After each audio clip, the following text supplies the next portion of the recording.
Welcome, and thank you for viewing this Garden State CLE video. All Garden State CLE video programs can be seen for free 24 hours a day.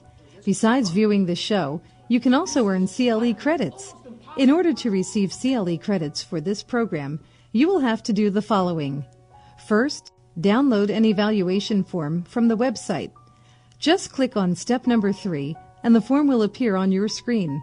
Please print out a copy. Next, as you watch the program, you will note that from time to time, a keyword will appear on the screen in red lettering. Write these words down on your evaluation form. Accurately recording these words is a required step in granting you CLE credits. Finally, at the conclusion of the show, simply complete the evaluation form and fax or mail it to Garden State CLE. Remember, viewing the CLE program is absolutely free. The only time you ever pay is when you want to receive CLE credits. You can pay for your CLE credits online or by sending in a check with your evaluation form. Now, sit back, relax, and enjoy the following Garden State CLE video from the comfort of your own home or office. Garden State CLE. Garden State CLE. Garden State CLE. Garden State CLE. Garden State CLE. Garden State CLE. Garden State CLE.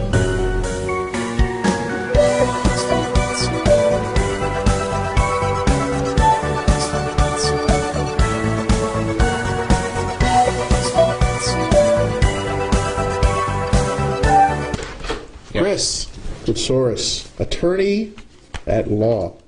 You admit to that, correct? I do admit to that. Now, listen, you're one of these guys, you can't make up your mind.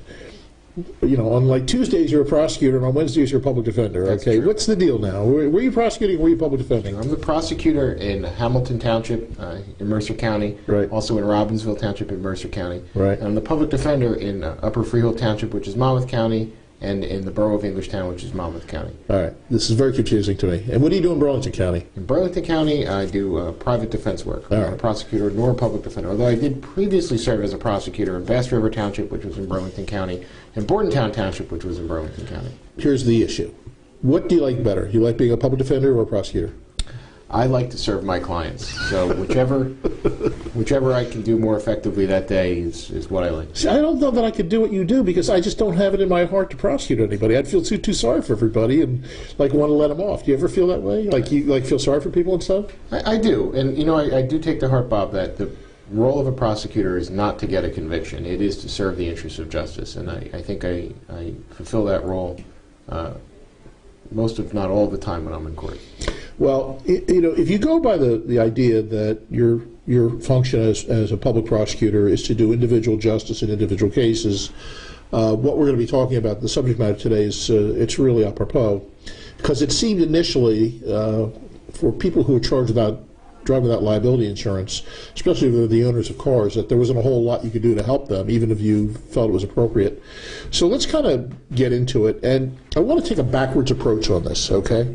I'm mostly concerned about, initially, before we get into the actual black letter law associated with the offense, of how you, as a prosecutor in the two courts where you prosecute, approach these issues. And I guess I want to give you some different fact scenarios, okay? You have an owner of the vehicle, drove the car without liability insurance, but then a day or two later secured a policy of liability insurance. Typically, how would you handle a case like that, assuming there was no accident? Okay. Well, it's interesting that you couched it as an owner who's driving their own car without liability insurance. There's no motor vehicle accident. Typically speaking, somebody goes out and gets liability insurance a couple days later, and it seems to me that there's been some sincerity. There was some issue with regard to payment, true financial situation. I will normally consider amending that offense to failing to produce a valid insurance card at the time of the stop. A valid 39.329 violation. 39.329C violation, Right. with a fine. And the fine, as you know, in that situation is typically $150. 150, right. Right. the $6 surcharge and the court cost. So they're going to pay $189, and there would not, of course, be a loss of license on the document violation because there can't be. Right. But they also are able to avoid getting a surcharge, because if they were convicted of the no liability insurance over and above a mandatory suspension and a hefty fine, there's also insurance eligibility points and I think it's $250 a year surcharge for 3 years. So this is a good deal for them, right? It's a very good deal for that individual. In that fact scenario, it's probably the right outcome for the right case. Now, let's change the facts a little bit. Again, owner, no insurance, but this time involved in a motor vehicle accident. Assuming no personal injury, but just property damage, does that change the calculus a little bit for you from a plea bargaining standpoint? It really does, because now somebody other than the state of New Jersey alone as the victim has been impacted by the conduct that occurred on that day. There's a identifiable victim, somebody who has suffered property damage for which they are going to be responsible out of their own pocket, at least to some degree, if not completely. There's no personal injury. It will likely change the scenario somewhat. Now, I could tell you, as a practical scenario, sometimes these individuals will get attorneys. Those attorneys will have discussions with the impacted person, and sometimes they're able to resolve outside of court the losses that were suffered by that individual. Now, if that's the case and the individual impacted victim comes into court and says, Mr. Prosecutor, I think the interests of justice were served. I've been made whole. I no longer want to continue the prosecution against this individual. I don't want to be your witness. I might have some difficulties in prosecuting my case, and also I can see the interests of justice being served by an amendment to a 329C in that situation. So you'd be looking for, let's say, for example, again, let's split the example and change the facts a little bit. In the first instance, let's say that the victim had a liability, a collision policy, comprehensive coverage, and was able to get his vehicle repaired, but had a $500 or $1,000 deductible. I would imagine you'd be looking for the defendant to make restitution ahead of time in the amount of $1,000 as a prerequisite to having this plea offer extended. Would you agree? That I would agree to. Okay. I mean, that's a reasonable way of handling this. You agree? I think it's a very reasonable way of handling it. It's typically how I would handle that situation. Now, what would you do, though, in a situation where, look, it doesn't take a whole lot to have massive damages done to your car, and if you're foolish enough to be out there driving without a comprehensive policy, you just have liability policy because you're a cheapskate like I am, to have an accident where you have $5,000 to $7,000 worth of damage done to your vehicles, what do you do in that situation where, there was no insurance? The other guy has no collision insurance. So, does this change the plea bargaining posture for you? It really does, because I'm going to have a victim that's going to be hopping mad that they are now out of pocket a great deal of money through no fault of their own, presuming... No pun intended. That's correct. No pun intended on the no fault. But this presumes, of course, that the person without insurance is the cause of the motor vehicle accident, which caused the damage to the victim. Now, if you assume that, they're going to be hopping mad, and I'm going to have to take a stronger approach on behalf of the state. I'd be seeking a plea of guilty to the underlying offense. Now, of course, I also let the meaning the no insurance offense? That's correct. Okay. That's my position on it. Now, I let the victims know. They come in with an expectation, I think, that oftentimes that they're going to be somehow made whole by the court. And typically speaking, that's not the case in the courts where I prosecute. The judge is not looking to collect restitution. Those parties are directed to the appropriate court, small claims, special civil, or law division. We've been talking so far about just owners, all right? That's correct. And it seems to me, and the case law in the form of a case called State versus Hockman, an old appellate division case, makes the offense of driving without liability insurance if you're an owner a strict liability offense. And I guess that means that it doesn't matter whether or not you knew or didn't know, or were unaware that your insurance had either been canceled or you just didn't have insurance on that particular vehicle. None of that makes any difference. If you operate the vehicle on a highway, that's really all you have to do. And that's your understanding of the law as well, isn't it? That's my understanding of the law as well. In fact, there's a more recent appellate division case that I'm familiar with called State versus Haiduka, which sums up Hockman and some other cases. The statute penalizes all of those individuals who are responsible for creating a situation where the statutory protection provided to them is deprived by placing a vehicle on the road. So theoretically, the owner of the vehicle, the driver of the vehicle, and any person which is involved in placing that vehicle into the hands of the driver can be penalized by 6B2. That's my understanding. But if you have just a flat-out owner of a vehicle operating the vehicle, and the vehicle is not covered by a policy of liability coverage, it seems to me that would be a pretty easy prosecution for the state. Wouldn't you agree? I think it would be a pretty easy prosecution for the state, given, of course, the presumptions that are afforded by 6B2. Yeah, and I wanted to talk to you about that a little bit. So let's kind of just go through a couple of fact scenarios, because you can do it a couple different ways.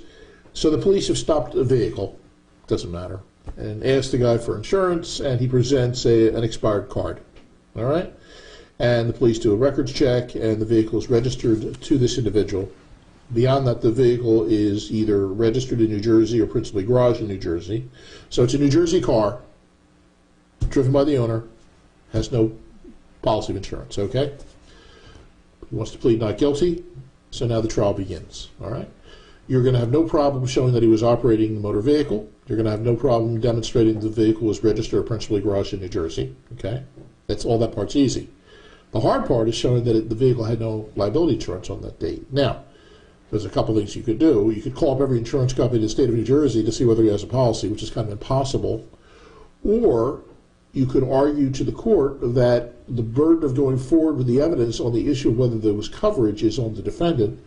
And in the absence of an offer by the defendant that there was a policy of insurance on the car, the court could draw the inference that the car was not insured at that time. What do you think? I agree with that scenario as being correct. That's how I read 6B2. Right. I'm not suggesting I agree with any of this. I'm just saying that I don't want to put words in your mouth, but I mean, what do you think? No, that's exactly my reading of the statute. That it's the failing to produce at the time of trial an insurance identification card or an insurance policy which was in force for the time of operation for which the offense is charged creates a rebuttable presumption that the person was uninsured when charged with a violation of this section. So presumably there's other methods through which a defendant could rebut the presumption, but the court is almost required to take the position that unless the presumption is rebutted, that individual was uninsured at the time of the violation without appropriate proof. Well, okay. Couple words on this. I mean, I'm looking at this from. Put on your public defender hat for a minute, okay? Sure. You sound like Attila the Hun here. Okay. First of all, I would say that you can't have an irrebuttable presumption in a quasi-criminal matter. So this raises a permissive inference for the court, which the court can either adopt or reject as the court sees fit. It's interesting to me that the language I use in the statute, which says the person was uninsured, okay, creates a rebuttable presumption, or as we would say in modern usage, a permissive inference that the person was uninsured. So when you're dealing with an owner, that makes sense. When you're dealing with just a guy who's an operator, not necessarily the owner, I'm not so sure that makes any sense because you're concerned about insurance on the vehicle. But what about the argument that this is unconstitutional in the sense that it puts a burden on the defendant? It makes the defendant have to affirmatively do something at trial as opposed to the normal, confrontational, accusatorial system that we have, where the state really has the burden of demonstrating every element of the offense. Here, in the absence of some action by the defendant to put on a case, there's a permissive inference that he's basically guilty. What do you think about that? Again, asking you to put your public defender hat on for a moment. Sure. Well, approaching it from a public defender standpoint, I can certainly see raising that issue. Typically speaking, an individual has a right to remain silent throughout the trial, and the state's burden to prove each and every element of each and every offense. And an element of this is going to be that the vehicle had no insurance. That's correct. And it's a difficult proof from the state, given the constitutional right to remain silent, and the fact that the state has the constitutional burden in a quasi-criminal proceeding. So what do you think, this is a constitutional provision? Or, in other words, if you're a public defender and you were for the appellate division, you think you could get this knocked out as being in violation of the Fifth Amendment? Well, that's a good question, and I'm not sure that it's one that's been raised No, I don't know this. I don't know that it's been litigated at all, but it's always bothered me. Right. But see, the alternative argument is, and I'm not sure what the parameters of the law are, is that the person in the best position to know whether there was insurance on the vehicle is the defendant. Okay, and it's reasonable when that information is in possession of the defendant to put the burden of going forward with that issue on the defendant. But again, I don't know that you can do that. In a civil case, I would say would be no problem at all. But this is not. This is kind of a quasi-criminal case. Right. And given the propriety that our courts had found with permissive inferences, I don't think it would necessarily rise to the level of unconstitutionality that one would run into when dealing with an unrebuttable presumption. Right.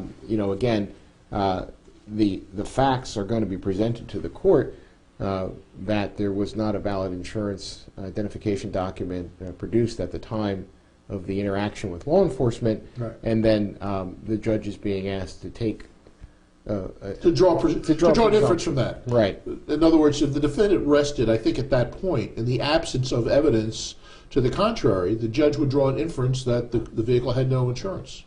I mean, right. I guess that would be the natural inference that they should draw. It's kind of like, consciousness of guilt, so to speak, although kind of in a paper trail. The way you say it now, it kind of makes more sense to me now that I think about it. I want to ask you another question about this, and this is really a prosecutor's question. Certainly.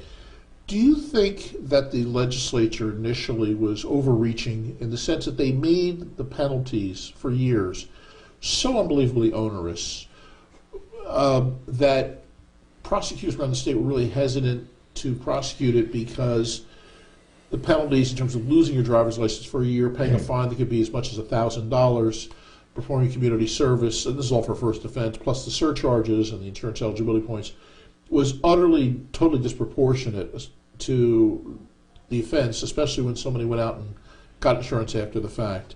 Getting insurance after the fact is not a defense to the charge. It's just kind of a mitigating factor. But it's nothing that you can take into consideration if he gets found guilty of the offense, So do you think that was part of it?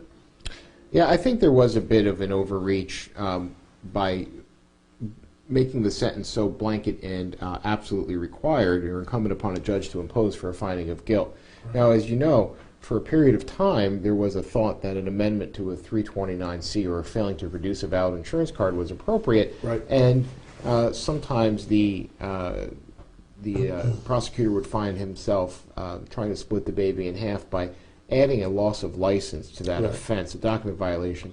And the presiding judge... They would do that under 39-531 right, as a willful violation. And you can do it by stipulation many times. Definitely. And then after the fact, after State versus Moran, the presiding judges kind of got together, and many of those presiding judges made the decision or the determination that it would no longer be appropriate in their individual counties to attach a loss of license to a document violation. And you know what? I have to agree with them. If you strict reading of Moran, they're looking for a willful violation, and I just, when you look at it and you look at the aggravating factors and the mitigating factors the courts are supposed to take into consideration, it's really tough as a matter of law to get a license suspension for not having a document in your possession, although it was in the interest of justice to do that, I would think. But I think the legislature in the year 2014 kind of reacted to this by changing or giving additional tools to the prosecutor in the sense that if somebody comes back into court and ex post facto has gotten liability insurance for the vehicle, notwithstanding the fact that there might not have been any in effect on the day of the offense, they get it a day or two or three or whatever it is later and present that in court. Now, as a prosecutor, you have the additional tool that you can either reduce the amount of the suspension to less than a year or eliminate it altogether, right? That's correct. The defendant must produce valid proof of insurance, which was obtained at some point subsequent to the issuance of the summons. Right. Present that proof to the prosecutor, and they must be a first-time offender. It's not eligible for second or subsequent offenders of the statute. Right. A first-time offender can then have their sentence, as far as it relates to a loss of driving privilege, reduced or eliminated on motion of the state and acceptance by the court. Now, let me ask you to put your public defender hat on. Sure. As public defender, you would agree with me, this is a lousy deal, okay? Because you're still going to find this going to be between $300 and $1,000, plus the court cost, plus the community service, plus the $250 surcharge for 3 years, plus 9 insurance eligibility points. Other than that, it's great. That's right. You're so much better with the 39329. It's going to accomplish the same thing, except no surcharge, no insurance eligibility points, and a $150 fine plus $39 of costs. Right. So I think where this is going to become beneficial or useful as a tool in the bag of the municipal prosecutor in resolving cases is through application to cases where there's motor vehicle accidents without personal injury, by saving on the trial and effectuating some judicial economy through obtaining a guilty plea on that 6B2 offense in exchange for a recommended sentence of some period of loss of license of less than 1 year, be it 30 days, 60 days, whatever. Got it. And I think it's going to satisfy the victims that justice has been served. Well, how do you feel about it as prosecutor? I mean, is it helpful for you as prosecutor? As a prosecutor, I think it's an absolutely helpful tool. A year loss of license in the state of New Jersey is a very onerous burden to have to suffer for any defendant. I recognize that as a prosecutor. I recognize that as a public defender. And as somebody who lives in New Jersey, it's hard to get around. Right. I mean, walking for a year is a long. You may get mugged. You might get mugged, and and you might have to walk in a lot of snow. Okay. Now, let's switch our focus for a second. I want to talk about non-owners, just mere operators. The statute, once again, does not impose strict liability on just operators, and this again comes out of the Hockman case. So you really have two classes of people. Well, those who are the owners of the vehicles, and then everybody else in the world, just mere drivers. Now, for the mere driver, there's a requirement on the state to prove that the defendant either knew or should have known from the attendant circumstances that the vehicle didn't have any insurance at the time it's being operated. Okay. How do you go about prosecuting one of those types of cases? Do you look for admissions? Do you look for the relationship between the operator and the owner of the vehicle? How do you get the judge to infer knowledge? Sure. In the absence of an admission. Sure. Certainly an uphill battle for the state, given the statute. But my thoughts are, first and foremost, of course, rely on the officer's inquiry of the defendant at the time of the stop. Are these individuals living in the same residence? Are they sharing a residence? Is this vehicle in the primary use of this individual? Are they married? Yeah. Is there a familiar relationship? And of course, it might be necessary for the state to issue a concurrent charge to the owner of the vehicle and see if somehow there could be some sort of recognition between the two defendants as to which individual was primarily responsible. In other words, that this was an allowing type situation, that the owner permitted operation of an uninsured vehicle. That's correct. Right. So now you're going to get to the truth of this one way or the other. One way or the other. Now you would never recommend something like that as public defender, would you? As a public defender, absolutely not. I didn't think so. But as a prosecutor faced with a difficult prosecution, it might be necessary to see the interest of justice served through the issuance of additional complaint. Now, if all you have is the fact that they're married, okay, the wife is driving the car, it's registered to the husband, and has no insurance, okay, you think that that's going to give you enough evidence to have the judge say that she knew or should have known from the attendant circumstances, meaning that it doesn't matter what she actually knew, she should have known because they're married? What do you think? I think it's really going to depend on your jurist, to be honest with you, your finder of fact. Right. If you're living in the same household, that's a fact that you're going to need to place on the record as a prosecutor. You're going to need to get that information on the record by showing the address of the defendant, showing the address of the registered owner of the vehicle or the insured party, and attempting to have the judge make an inference from that the defendant should have known. But of course, should have is very difficult to prove. So there's going to be a lot of facts which are necessary to place on the record, given that scenario. What kind of evidence do you look for, though? I mean, typically, you're going to want to see admissions or some type of fairly strong evidence that there was some spark of knowledge by the driver. Yeah, I think it's absolutely necessary. I think it's necessary to show where the vehicle was kept. Was it in the primary use of this person? Of course, in a 6B2 prosecution, it would be difficult to show information such as shared bank accounts and things of that nature. But if that was a fact which was somehow in evidence, it would certainly be useful to the state to show that this individual should have been aware that a draft was made from the insurance account over time, if you will, Right. in order to pay the bill.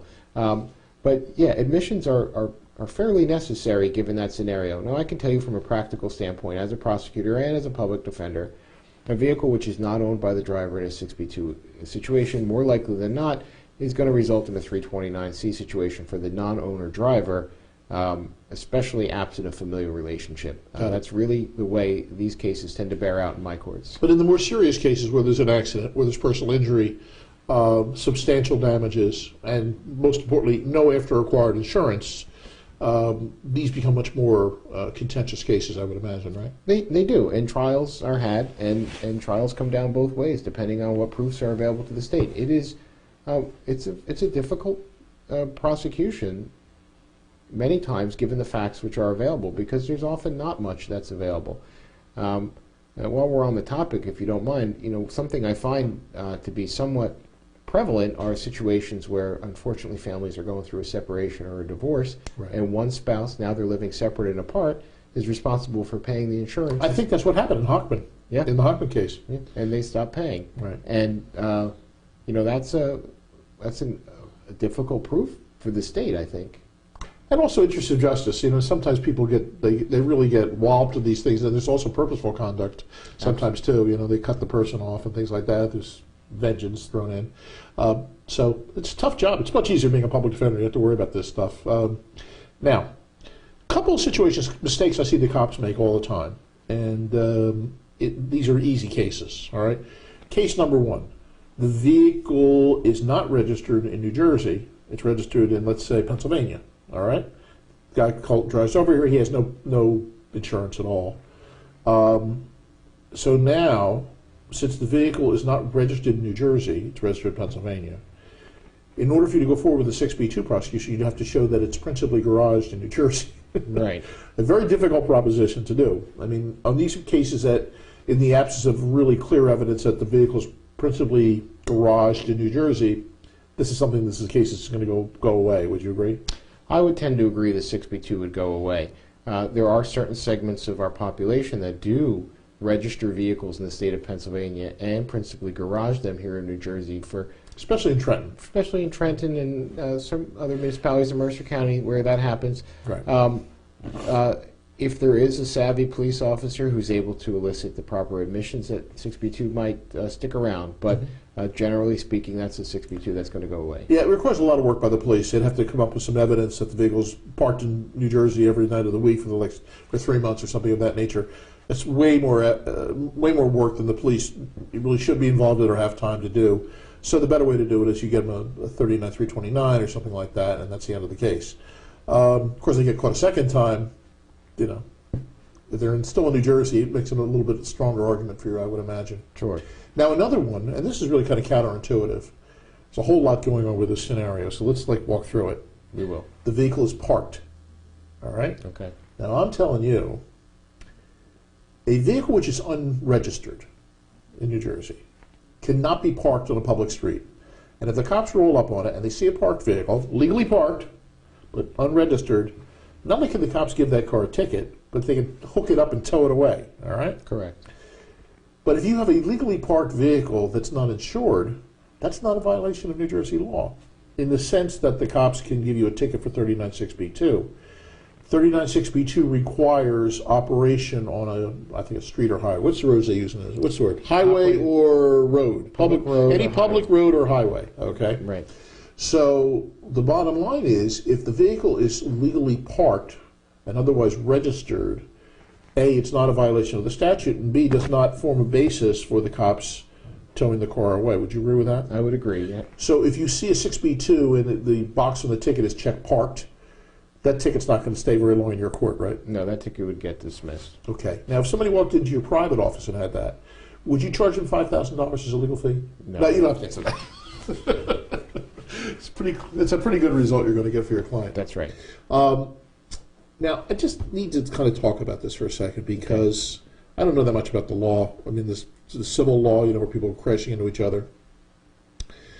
But if you own a vehicle in New Jersey, okay, and you don't have a liability policy on it, and then I think if you get into some kind of an accident or crash, I don't think that you have any cause of action In New Jersey, I don't think you can maintain a cause of action if you've been involved in an accident where you have a vehicle that you own that is not covered by policy of liability insurance. Okay, and you know, doing that would be the stupidest thing in the world for an individual to do. I mean, I'm saying it's not an offense, a traffic offense, to own a vehicle that has no insurance and park it legally on the street. Okay. What I am saying is one of the stupidest things you can do is to own a vehicle that has no insurance and park it anywhere, private property or on the street or whatever. You can't own a vehicle in New Jersey and not have it covered by some policy of insurance. Would you agree with that? I would agree with that. And it would surprise people, I think, to see that that's actually statutory and codified in Title 39, which is our motor vehicle code, although not a motor vehicle offense per se. And I think it's part of overarching legislation. It's part of ACRA. ACRA, right.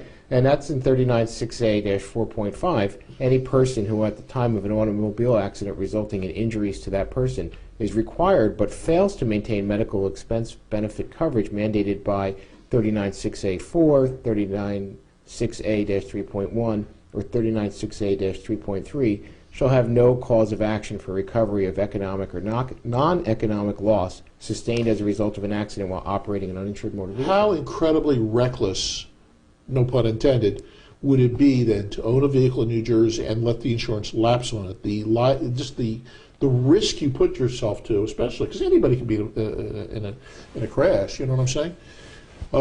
It's just an awful. It's just a very irresponsible thing to do.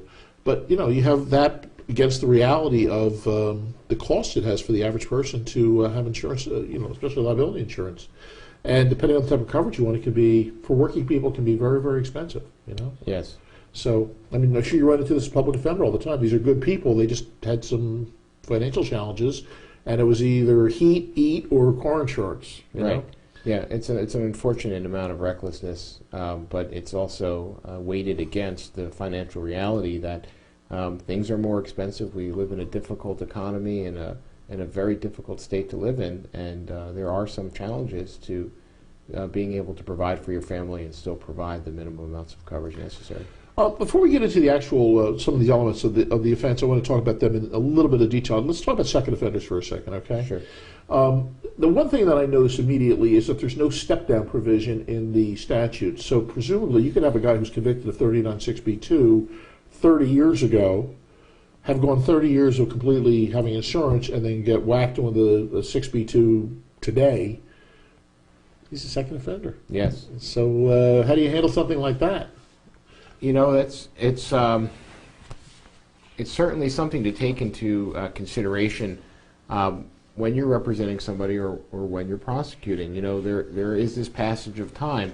You know, some more cynical prosecutors would say, well, he just hasn't gotten caught in that 30-year period of time, and we caught him a second time. And some people can assume a reality that, you know, he was unlucky twice. The two small periods in time that he was uninsured, he happened to get caught.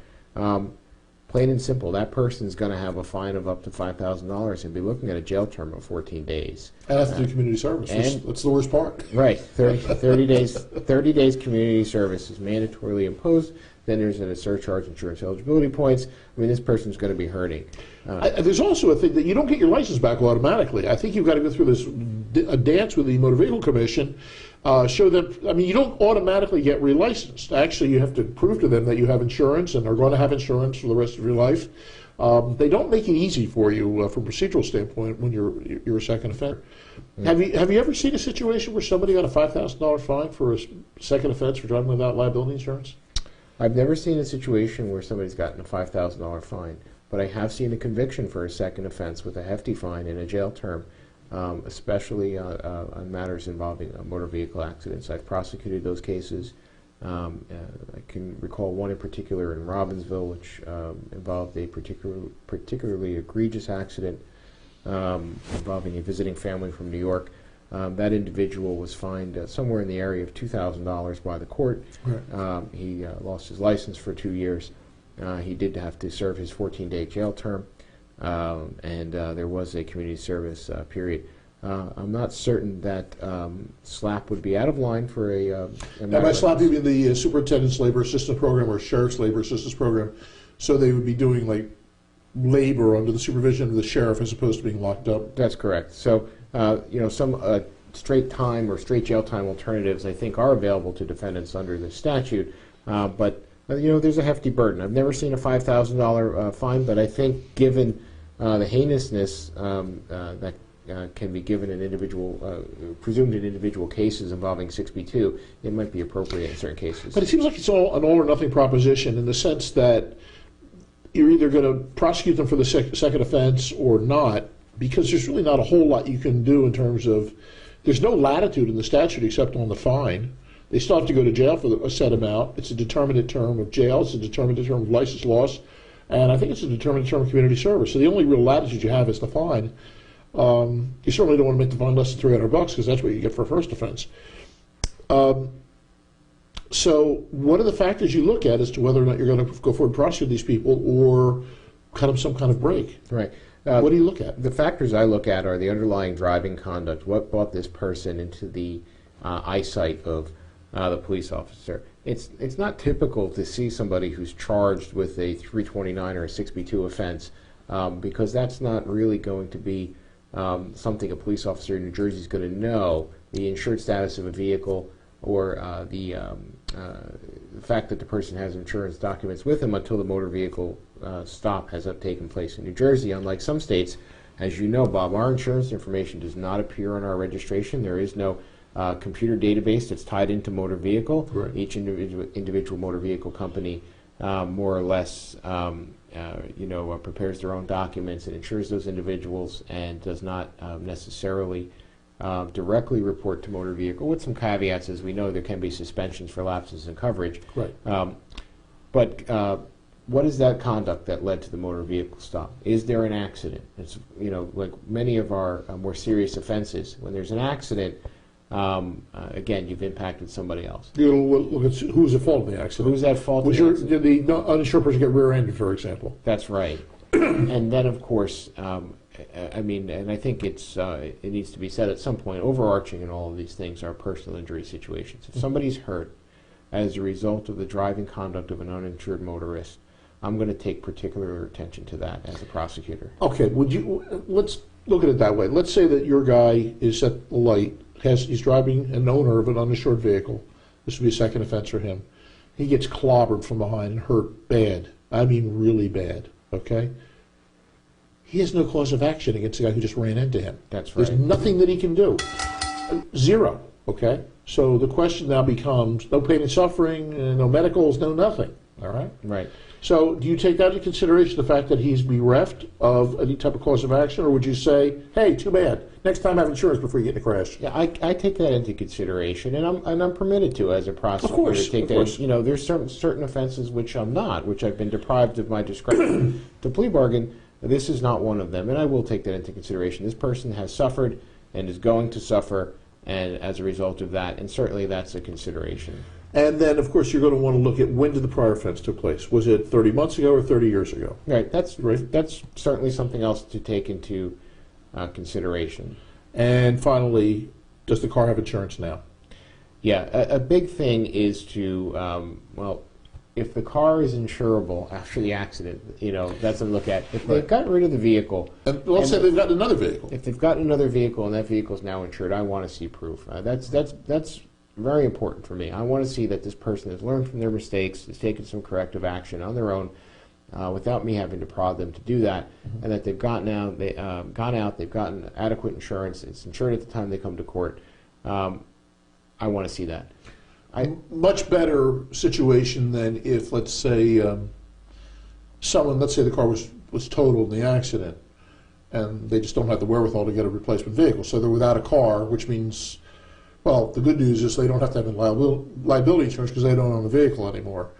But the secondary thing is you really don't have any assurance that if they're going to drive a car, that car has liability coverage. You know what I'm saying? And I'd be certainly putting my neck out there to say, okay, I presume you're going to go ahead and do that down the road. If you don't show me the proof, then as a prosecutor, I don't know how I could confidently amend that charge to something else. Well, here's the thing, Chris. I mean, you as a prosecutor you exercise your own independent judgment based on your own experiences and your own view of the world. And you know what? That's what prosecutors are supposed to do, all right? Do individual justice in individual cases as you see them. So you call them as you see them, all right? Right. But you're not atypical. There's a million prosecutors around the state, and they kind of are all in the same business you're in. Some are a little more tough, some are a little more lax. None of them are as handsome as you, but that's beside the point. But here's the deal.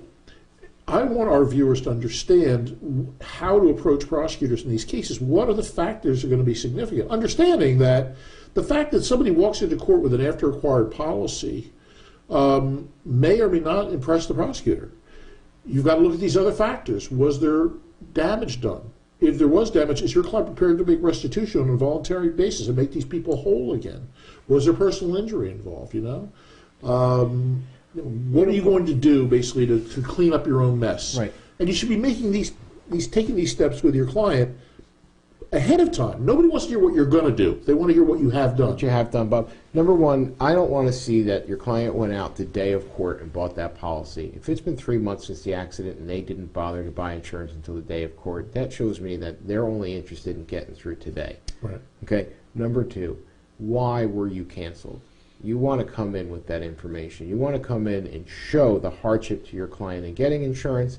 And of course, it's also important to show sometimes that the cancellation may have occurred the night before for some reason. Did your client have received the notice which went out? Why was your client's insurance policy canceled in the first place? Right. That's important to show.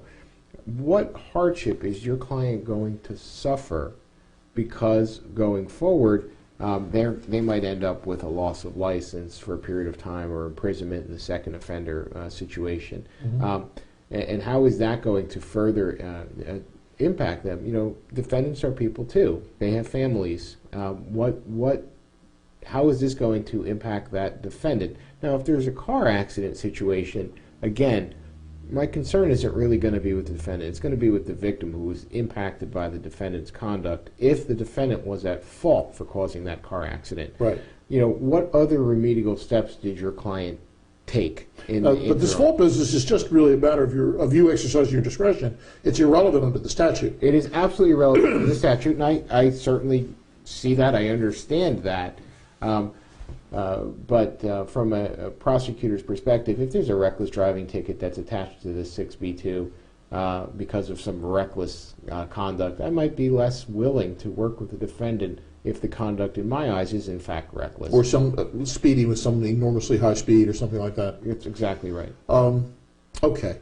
Let me ask you this. Do you think, and again, this is for pitching prosecutors, I want our viewers to understand where I'm coming from here, but do you think an argument can be made that there's been a shift in the public policy by the legislature away from pure punishment toward encouraging people to get insurance after the fact? In other words, that the main goal of the legislature now is encourage people to get insurance even though they may have operated without liability insurance, because you can void this suspension, either reduce it or eliminate it completely, by getting after acquired insurance. And this is really a new approach, because prior to that it was strictly stick and no carrot. Now you have a little bit of a carrot where you can at least, reduce or eliminate the license suspension. Do you view this as a shift in focus for the legislature? Yeah, I think that's precisely the reason why the legislature has tied in the fact that a prosecutor can now recommend a reduced loss of license or a loss of license suspension into the equation. I think that's really the reason why the legislature has now taken that approach, is to put more insured drivers on the road of the state of New Jersey for the benefit of the public at large and for everybody. So the same argument then would really logically make sense for the second offender, notwithstanding the fact that you don't really have the same latitude, but say, look, my guy's he went out and got insurance the next day or a couple days later or whatever it is, the vehicle's now insured. Although that's not an official position, it certainly is consistent with what would be encouraged for first offenders, right? Yeah, I think that would be something that you could bring to the table, when you're talking to the prosecutor. listen, it's an aggravating factor that there was a prior 6B2. Right. It's a mitigating factor that your defendant went out and got insurance. The question is, what else is going on here, as we talked about already? Now, when you're a public defender and arguing all this stuff, are there any additional factors you bring up to the prosecutors you have to deal with? Every case stands on its own legs when I'm a public defender and a prosecutor. Certainly the fact that an individual, again, and I raised this earlier, is going to suffer greatly going forward, from my perspective as a public defender, is something I'm going to bring to the eyes of the prosecutor. 6B2, especially before the amendment in January, was a very onerous statute to deal with. January of 2014. January of 2014, when the legislature of the state of New Jersey allowed a suspension of the loss of license, period. As a public defender... You mean either reduction or reduction or elimination, right. Using a suspension twice is a little bit difficult. That's how the legislature writes statutes. Right. I let the prosecutor know how it's going to impact my client, because I want the prosecutor to view my client as a person. I think that's important. He's not just defendant number 72 on your calendar today, Mr. Prosecutor. He's driving to work to support his family, and he went out and got insurance now after the fact, but if you take his driver's license, he's not going to be able to afford food insurance or anything else. And I think that's important for a prosecutor to know. So that's the difference between you and me. I never looked at my public defender clients as people. Right? They're barely human beings. But they're not human beings. Oh, Bob, I know that's not true. Okay, now, I want to get into the law here a little bit, some black letter law. And because I want the people who are, if you have to really kind of go to town with these things, understand the relationship. I think Hockman is the most important case because it really sets forth the two classifications of people under the statute, and by that I mean operators and owners. But the starting point for the analysis is 39.6b1, because that's the statute that imposes the obligations on these individuals. So here we go. 6b1a says, every owner or registered owner of a motor vehicle registered or principally garaged in this state. Now we discussed that in the context of people who are out of state. So this is really going to become, as you'll see momentarily, an element of the offense, that the vehicle, in order to be required to maintain liability insurance, it either has to be registered in New Jersey or principally garaged in New Jersey. Again, meaning that you could have a vehicle that's registered out of state, but if it's principally garaged in New Jersey, it's going to have to be covered by the New Jersey policy. Okay? Shall maintain motor vehicle liability coverage under the provisions approved by the Commissioner of Banking and Insurance against loss resulting from liability imposed by law for bodily injury, death, and property damage sustained by any person arising out of the ownership, maintenance, operation, or use of a motor vehicle. And then they give the minimum coverage, the 15 coverage. This is just the standard minimum policy in New Jersey. You can certainly buy more. You can buy additional uninsured protection. You can buy underinsured protection. You can get all kinds of crazy stuff. You can get verbal threshold or waive the verbal threshold. You can do all those things. This is the minimum policy, though. Under subsection B and C, they give you alternative types of coverage. One of them is what they call a basic policy, which provides you significantly reduced coverage. And then they have the so-called $1 a day policy. That's right. What's that all about? Yeah, Bob, as I understand is that it provides for individuals who are on social welfare programs, such as including the medical insurance program of Medicaid, an opportunity to provide for quite literally $1 a day some limited coverage, which really provides PIP-type coverage to the driver of that vehicle, but not a whole lot. But not a whole lot, and very little beyond that, if anything, to the by way of guarantees or coverage to any other drivers on the roadway. But you're still legal. So it's not a 1530 policy. It's really like a $15.30 policy. That's right. That's more or less the policy. It's somewhat involved in it is spelled out later in the statute, but actually earlier in the statute, but it is more or less literally a way to be legal for $1 a day, but it's only intended to be provided to certain individuals who are actually receiving social welfare programs. So this was an attempt by the legislature to allow people to purchase coverage that would satisfy New Jersey law for significantly reduced premiums. But buyer beware, you have to understand you're paying for the maximum amount of, you're paying the maximum amount of dollars for the minimum amount of coverage. And I guess the insurance companies like it because their liability is so far reduced with these policies, If they have any, right. Right. So, right. Well, they have something. But to that extent, it's beneficial to the insurance companies, but it's a bad idea for anybody who's seriously going to be driving a car over a New Jersey road just for your own welfare. I mean, even a 15 policy isn't all that much protection, you know? Right, and it provides no coverage to the victims whatsoever. So the 396B1 statute actually imposes the duty, and now the actual elements of the offense of driving without liability are 396B2, and this will be the statute written up. Let's look at the elements. Again, it's directed to owners or registrants of a motor vehicle, so this is the owner part, where the vehicle is either registered or principally garaged in this state, and I guess they mean New Jersey, who operates or causes to be operated. So there we have, again, either the owner is operating or the allowing part would be causes to be operated. In other words, allowing an innocent person to come and take the vehicle away and drive it. Causes to be operated, motor vehicle upon any public road or highway. Again, we indicated here then that it requires operation of the motor vehicle within the normal way we think about operation. The case law really seems to indicate, as I recall, that you could actually get jammed up by operating a vehicle on private property, but that's not what the statute says. So it may be that the statute's been amended since that case came out. Because right now it looks like did they use the word public in here? Let's see. They use the word on the public road. Public road or highway. Or highway. In this state, without motor vehicle liability insurance required by this Act. So when you look at required by this Act, you'd have to go back to 396B1, which is going to mean either the 1530 policy, the basic policy, or the $1 a day policy. All of those will satisfy insurance. And any operator who operates or causes to be operating a vehicle who knows or should know from the intended circumstances that the vehicles without liability, motor vehicle liability coverage required by this Act, same situation. Okay, very tough proposition for prosecutors when you're talking about just mere operators for know and should know from the intended circumstances, right? I agree with that, Bob. It's a very tough proposition. We talked about that a little bit. What I also think is interesting, and I don't mean to go too far afield, Bob, is that the statutes 6B1 and 6B2 also make a distinction between owner and registered owner.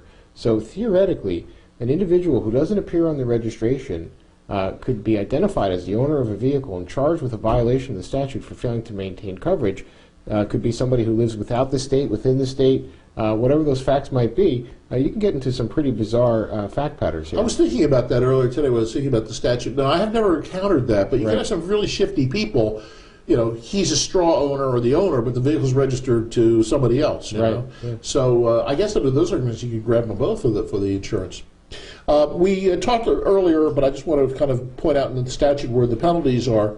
And as you indicated earlier, the statute was amended in the year 2014 in January to give you a break on the license suspension, which can either be reduced or eliminated. Again, it's a discretionary call when there's been after acquired insurance. Apart from that, the fine ranges between $300 and $1,000. There's a period of community service, which I would imagine should be somewhat less than 30 days, since 30 days is required on a second offense.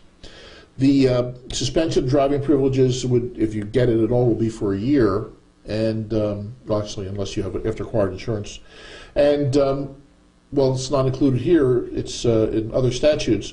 You would subject yourself as well to a surcharge payable to the Motor Vehicle Commission, assessed at $250 a year every year for 3 years, plus 9 big insurance eligibility points. Okay, yikes! Yeah, very hefty statute. Which means that when you go out and get your insurance after a conviction, you're going to be paying quite a bit more for it than you were before it elapsed. $5,000 fine, if up to. So I guess you could get something that would be less than $5,000, but it'd be kind of crazy if you got something that was less than $300. You know what I'm saying? That would be really kind of counterproductive, since that's what you get for the first offense, minimally. 14 days in the can, 14 days in jail, and 30 days of community service. All right. Now beyond that, you also have the same thing with the surcharge, $250 a year for 3 years, the non-insurance eligibility points, and this is the language I was talking about before. Okay. And after the expiration of the period for the second offense, okay, he may make an application to the director of the Division of Motor Vehicles, which would now be the Chief Commissioner of the Motor Vehicle Commission, for a license to operate a motor vehicle, which application may be granted at the discretion of the director. So right there, you ain't necessarily getting your license back automatically at the expiration of the suspension term, right? Yeah, that's correct. You're going to need to go back to motor vehicle and in essence, reapply for your driving privilege. You've been unlicensed for 2 years. They could have you do testing. They can have you sign commitments or whatever else you need to do. and conditionally restore your license. I think the one thing that would go a long way to you getting your license back is you bring them in a fully paid up policy for the next year or whatever it may be. I don't know that you can get a policy for longer than a year, but you would certainly want to bring in a policy that says, listen, here's my car, it's registered in my name, here's a policy, here's proof that it's been paid up for the next year. That may convince them, because if you see here, it shows the discretion that they use the word director, but it would really be the commissioner. The director's discretion shall be based upon an assessment of the likelihood that the individual will operate or cause a motor vehicle to be operated in the future without the insurance coverage required by the Act. Complaint for a violation of the Act may be made to a municipal court any time within 6 months after the date of the alleged offense. We should actually talk about that for a couple seconds. The normal statute of limitations, for motor vehicle offenses is in I think it's 39.5 5-3. I think is the statute. But 6B2 is not in there. It has its own statute of limitations, which is 6 months. Very unusual. Do you use that to your advantage? Yeah, I have used that to my advantage before, but it's interesting that with 6B2s, I actually see a lot of citizens' complaints, believe it or not. Right. Individuals are involved in motor vehicle accidents, and they find out at some period after 30 days, when they have no other cause of action for careless driving, etc., that the person who hit their car, in fact, was uninsured.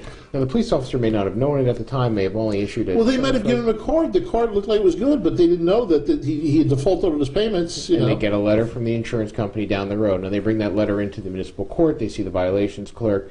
They tell them they want to charge them with driving without insurance. They fill out an affidavit attached to the letter. And I see a lot of citizens' complaints for this statute, and it certainly falls outside the 30 days. Now, how do you handle that as prosecutor? I mean, you treat them like any other, like as if it had been written by a police officer? Absolutely, I do. These people cared enough about their losses to come into court and file a complaint. Again, I explained to them that they're really not going to see restitution in this situation, and at least in the courts where I prosecute. But we're going to see that the interests of justice are served as best as we can. I can tell you that the motivating factor for these individuals is more often than not restitution, and sometimes I will direct them into a safe area where there's a law enforcement officer present, allow them to conference with the defendant and see if they can't reach a resolution between it among themselves. All right, but kind of an extended statute of limitations on 39.6b2. Absolutely, and sometimes it does come to light on a 329C insurance card situation, right. That there was in fact an uninsured person, and I will ask an officer in the appropriate case to issue a summons after the fact. Okay, so now one final piece of legal advice for our viewers out here, especially for the defense bar, which is massive, and I really want you to put your prosecutor hat on. Okay, if they're going to walk into your court with a 39.6b2, you're speaking now for all prosecutors, and they want to get a decent result for their client. What should they be preparing ahead of time? If you're going to have a client with a 6B2 and you want to get a decent result, you should really come in again. You need to bring in your insurance for that defendant after the fact. They need to have a contrite defendant who can explain why the situation happened, because he's going to need to explain that, I think, to the judge when I'm making an amendment from a 6B2 to a 329C.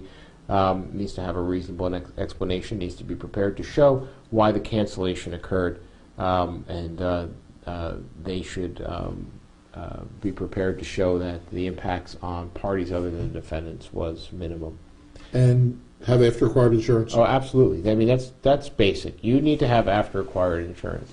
Now, if I can provide one piece of advice from a prosecutor's perspective, if you were to Google my name and you were to Google the Princeton Township Municipal Court where I used to prosecute, you'll see that in that court there's a press release where an individual came to me with an altered insurance card. It was very obviously altered, and tried to pass it off as a real and official legal document. Notwithstanding the New Jersey's insurance fraud laws.